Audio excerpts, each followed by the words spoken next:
So I want to talk a little bit about money and the idea of it being taboo. Why is it easier to talk about sex with couples than it is to talk about money? It is so much easier for people to talk about sex than money. I think that I have a bunch of hypotheses on this. One of them is I think the way that the conversation has evolved about sex over the last several decades has made it more accessible. We're way more open, way more open. And fun. And it's not as taboo anymore. Whereas with money, there's a connection to so many other parts of us. It's our history. It's our past. It's our future. Will we be successful? It's some statement or some judgment about, am I a success? Am I a failure? Do I make good decisions? I'm bad with money. Sex is in many ways very straightforward for people. Is it like super simple to talk about? It can be very complex, of course. I think money's way harder to talk about than sex for most people. That's an interesting way to think about it, is it defines, some people feel like it defines their future self. And it's the stories you've been told about yourself, the stories you've been told about your family and their successes and failures with money. Don't do that. Your grandpa, this happened to your grandpa. Don't trust this person. So it's these very ingrained beliefs. I think the more we talk about, that's why the Breadwinners is so powerful. We have got to have these conversations.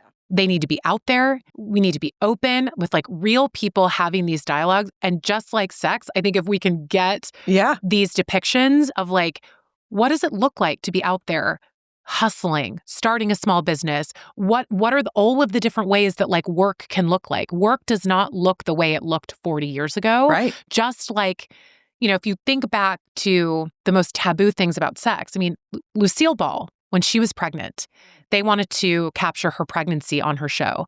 And the networks were basically we can never say the word pregnant on air. That is vulgar.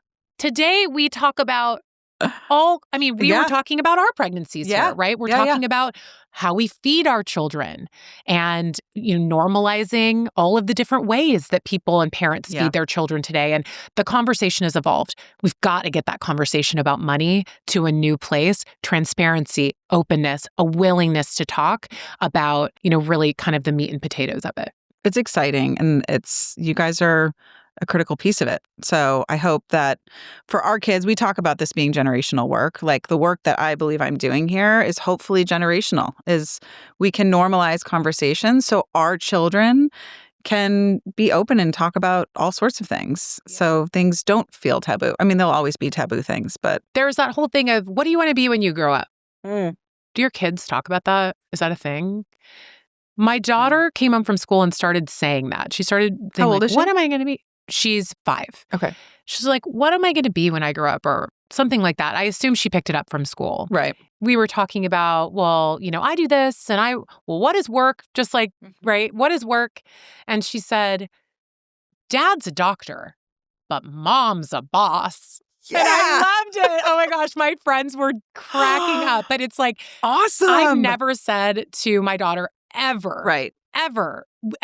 These were our first conversations at the start of kindergarten, right? Of what will I be when I grow up? And I don't even think I used the word boss. I don't even know where she got that. Epic. But it was so awesome that it's one of my coolest memories, because I thought, maybe she just thinks of me, I tell her what to do. But it wasn't and Mom's bossy. No, it was and Mom's a boss. I thought that was so cool. It's really cool. I actually think it goes back to what you're modeling, what she sees. It's not what you're saying. It's not what she's hearing. It's what she's seeing. And I told the story in an episode that will air before this one, but there's a story about the CEO and the founder of Post Cereal back in the early 1900s.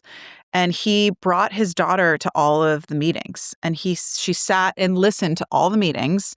And he died unexpectedly when she was in her 20s. And in the will, he left the business to her.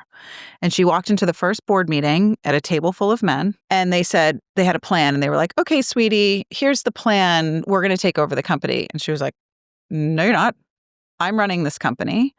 And she knew exactly how to run the company because she had spent years going to meetings with her dad, and it's like osmosis. So I think in a lot of ways, your daughter's just watching you be a boss. It was an awesome moment. I loved it. And whatever she wants to do or be, we'll support her. I want her to live whatever her dreams are, but it is a really special part of That's so nice. parenting.